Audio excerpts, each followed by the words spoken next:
Trazendo um ponto para vocês. Tem um investidor nosso que é um gringo, um cara super inteligente, sabe? E conversando com ele uma vez, ele trouxe para mim o seguinte. Ele falou assim, cara, as pessoas pagam por os criadores, os creators que eles chamam lá fora, que é os infoprodutores, por um dos 3 motivos ou por mais do que um deles. Por inspiração. Pô, os caras querem ser como você é, sabe? Então, o cara tá pagando um chefe de cozinha para ele ser como aquele cara é, né? Por educação. Ele pode estar pagando o chefe para aprender alguma receita também, mas aí nesse caso, quem está pagando pode ser uma mulher que quer fazer um jantar especial e etc. Ou para ter acesso, sabe? O acesso é a atenção ali. O cara quer pagar para poder fazer uma pergunta para você. Então, sempre você, como infoprodutor, pensar nesses 3, ele vai te ajudar também. Fala assim, cara, as pessoas que pagam para mim, elas querem ser como eu sou. Eu estou ensinando alguma coisa aqui, ou eu estou dando acesso a elas para mim. Então, assim, pode me perguntar alguma coisa, vocês vão poder ter acesso a mim. Então, é um baita insight também para quem está produzindo conteúdo. Para quem está produzindo conteúdo, fazer um copy mais direcionado, entender todo essa... Você tem que, tipo assim, se você produz conteúdo para você conseguir mais vendas orgânicas, basicamente você tem que ser um cara foda para sua audiência, porque aí todo mundo vai te ver como... E se você for ver os caras que mais vendem, eles têm essa idolatria porque eles conseguem ter um foco absurdo naquilo que eles fazem. Exato. Então, tipo, as pessoas... E começam de nichos, de novo. E começam, de alguma forma, todos eles de alguns nichos, assim, até chegar ao tamanho que eles são. Porque muitos você vai ver e fala assim, pô, o cara já começou grande. Não. Nada. Você vai ver lá atrás, esse cara começou sendo bom em alguma coisa. E foi construindo. E foi construindo. Efeito exponencial o primo também, rico, né? ele começou com finanças pessoais. Pois é. E aí depois ele foi para mercado financeiro, investimento. Hoje o cara fala até de Deus, pô. Exato. Se você pegar a ideia tipo, do exponencial, né? Se você melhora 1% por dia, no final de um ano você não vai estar 365% melhor. Você vai estar 37 vezes melhor, por conta justamente do exponencial. Mas só pra gente não perder o assunto, o fio da meada. Você comentou que o maior ativo das pessoas é o tempo. Discorda aí, vai. Discordo minimamente, só para trazer uma reflexão interessante também, que é o seguinte: não é o tempo, é a atenção. Porque talvez a pessoa esteja assistindo nesse momento do podcast, que já passou, sei lá, uns 30, 40 minutos, não sei exatamente. Talvez ela esteja no celular. Então ela deu o tempo dela pra gente, tá com o podcast aberto, mas a atenção dela tá em outra coisa. Às vezes tá lá no TikTok.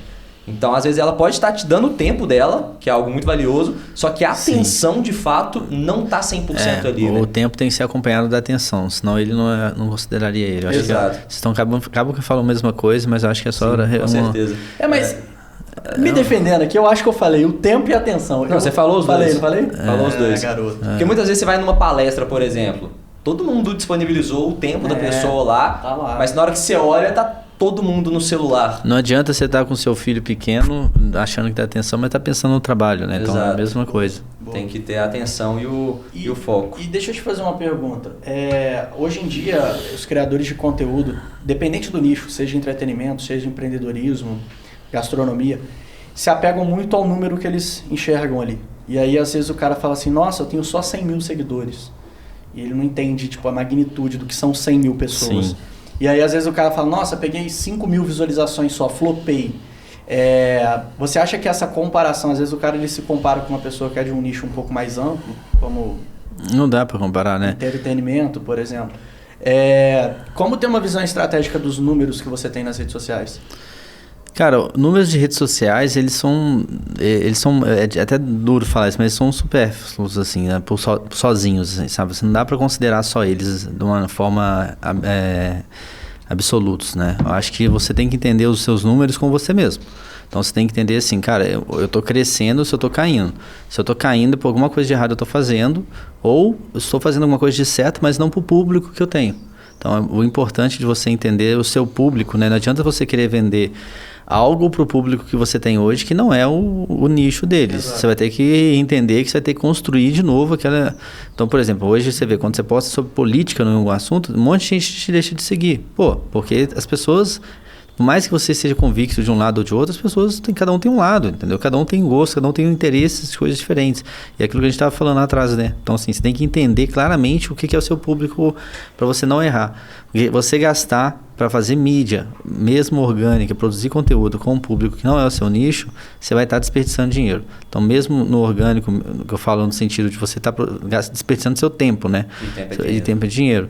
E você ou você começa a fazer mídia paga para a base que você tem, você também não vai conseguir crescer, vai gastar dinheiro, vai ter um CAC alto e não vai fazer sentido.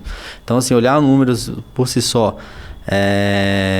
eu acho que tem que tomar esse cuidado muito assim, sabe? E eu olharia para assim, cara, o quanto eu estou realmente conseguindo fazer com esses números que eu tenho. Então, assim, tem gente, por exemplo, que tinha 10 mil seguidores que faturou 400 mil reais com a gente.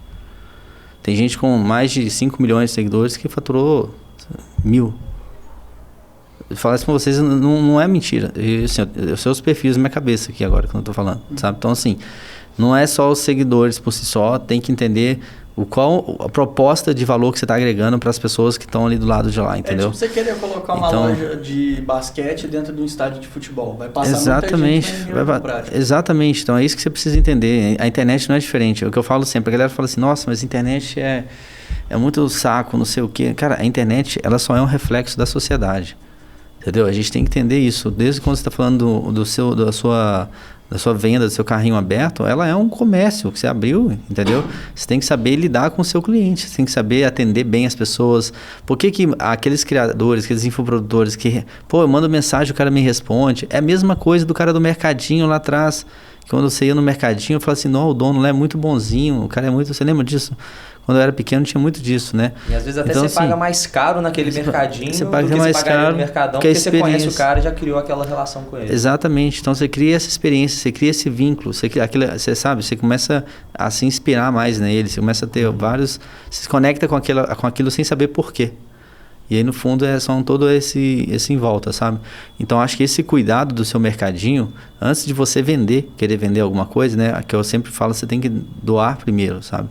Então, você tem que fazer a sua parte primeiro e aí depois você faz uma construção. E depois você consegue agregar e fazer vendas e crescer em números. E assim, por mais esquisito que isso possa parecer, muita gente fica querendo dar um discursinho bonitinho e tudo mais, tem que gerar valor, concordo 100%, mas no final do dia o que realmente importa é dinheiro no bolso. Sim. Ninguém está fazendo nada com de algum graça. outro objetivo, de graça. Todo mundo tem um interesse próprio e quer colocar dinheiro no bolso. Então, quem está produzindo conteúdo quer colocar dinheiro no bolso. E é isso que você falou. Número de seguidores, de visualização, é uma métrica de vaidade. Você fala, eu tenho não sei quantos milhões de seguidores, mas está colocando tanto dinheiro no bolso assim? Às vezes você tem menos seguidor e está faturando mais do que quem tem milhões de seguidores. Então, seguidor é métrica de vaidade, você tem que saber quanto que está colocando no bolso. Eu acho que o negócio é você dividir se você quer ser famoso ou se você quer ganhar dinheiro. Se você quer ser famoso, aí faz sentido você ficar vendo quantos vídeos você aí você foca em ganhar e crescer seguidores por si só, né? Aí você tem várias formas de crescer seguidores. Agora, se você quer fazer vendas, você tem que entender que eu quero crescer e produzir conteúdos para aquele nicho que eu estou pretendendo construir algo. Por isso que entender de um plano de vista não só de curto prazo, do que você quer construir na sua rede social é importante, porque tudo que você vai produzir, você vai começar a pensar, isso tem sentido para o público que eu quero? Eu vou fazer isso, vou demonstrar isso, demonstrar aquilo. Então, acho que conectar com o público é um valor bem importante nisso aí. E tem um problema também que nas redes sociais tem aquela história, tipo, você olha para um número e o número é algo muito frio. Quando você pega, por exemplo, e vai entender, beleza, tem 300 pessoas assistindo meu vídeo. 300 pessoas na rede social parece muito pouco, mas vai dar uma palestra na frente de 300 pessoas. Sim. Coloca lá 300 pessoas sentadas na sua frente, olhando. Imagina 300 dedos enfiados no seu... Essa foi a piada que eu mandei no vídeo aquela vez. Foi? Viralizou, viu? Eu fiz essa. Falei, mano, imagina 300 dedos. Aí, plum, viralizou todo mundo. Todo mundo entendeu a mensagem. Mas é isso, tipo assim, 300 pessoas na rede social parece pouco, porque tem gente com milhões de seguidores, só que imagina 300 pessoas na sua frente, imagina 300 dedos também, né? Dói.